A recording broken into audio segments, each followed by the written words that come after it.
One of the first cases discussing reproductive rights in the USA occurred in 1965 and was the Griswold versus Connecticut, where the court held that the Constitution guarantees a right to privacy when individuals make decisions about intimate personal matters such as childbearing. 6 years later, in 1971, there was the United States versus Vuitch, where a doctor challenged the constitutionality of a District of Columbia law permitting abortion only to preserve a woman's life or health. The court rejected the claim that the statute was unconstitutionally vague, concluding that health should be understood to include considerations of psychological as well as physical well-being. In December of 1971, the well-known case of Roe v. Wade was opened up. This case fought for abortion to become legal.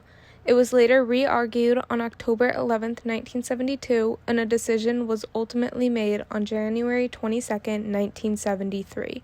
The decision that was made was in favor of Jane Roe, holding that women in the United States had a fundamental right to choose whether to have abortions without excessive government restrictions, and striking down Texas's abortion ban as unconstitutional. This was a huge turning point for reproductive rights in the U.S.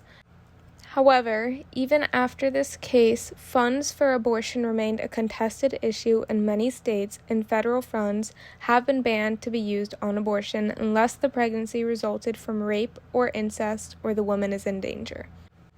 After the Roe v. Wade case, many more cases continued to open up. One important event to make note of occurred in 2010 when the Affordable Care Act was made. The Affordable Care Act extended women's access to contraceptives and made it much easier for them to obtain.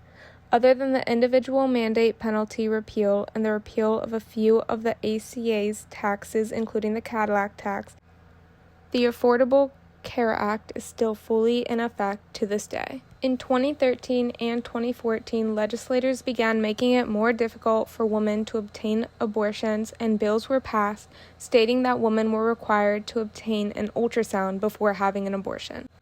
Many bans were beginning to be passed, one of those being a ban on abortions at later stages in pregnancies, and bans or restrictions preventing women from obtaining health insurance coverage. Regulatory measures were also taken targeting abortion providers. In 2020, 27 abortion restrictions were enacted, as well as 21 provisions that protect and expand to abortion services. Governors in 11 states, mostly in the South, used the pandemic to restrict access to abortion care by issuing orders that prohibits abortion in sake of preserving protective equipment.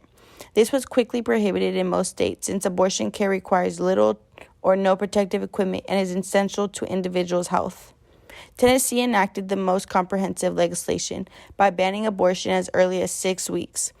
40% of enacted provisions on reproductive health and rights in 2020 seek to improve the quality of and access to pregnancy-related care. This includes enhancing state committees that examine maternal mortality and providing reproductive health care for incarcerated individuals.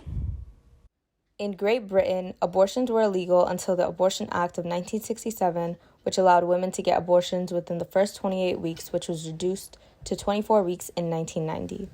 After 24 weeks, abortions are allowed under the grounds of the fetus or the woman's life being in danger. Any woman that seeks to terminate their pregnancy after 24 weeks needs to have consent from 2 doctors in order to obtain an abortion. This act did not extend to Northern Ireland, and abortions were only allowed if the woman's life was at risk. Over the years, multiple bills were vetoed, and private clinics started opening up in Northern Ireland, with regular protests at each location. For the women that could not afford these clinics, they would have to travel all the way to England to get these abortions. However, they passed the Northern Ireland Act of 2019, which allowed abortions within the first 12 weeks. Unfortunately, since this has passed, they still have not fully implemented the act and are still in the process of rolling out all of the services. So why is it that both the US and the UK have similar abortion policies? One can give many arguments on why abortion policies are similar in both countries.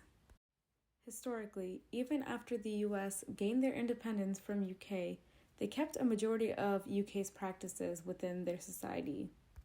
The first big commonality between both the UK and the US is religion.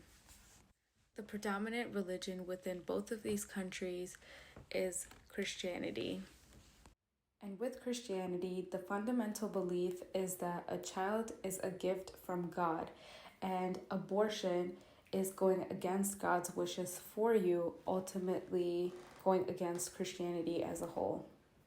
The influence of Christianity is evident within abortion policies, especially in countries like Northern Ireland, where their abortion policy is now that women can get an abortion up to 12 weeks in their pregnancy. Not only do women have to deal with the repercussions and barriers that religion brings upon them, they also have to deal with the barriers that patriarchy and capitalism bring upon them in their reproductive journey. Due to these factors, women all around the world today are still fighting for their reproductive rights, which is a basic human right. And I hope to see the day where we won't have to fight anymore.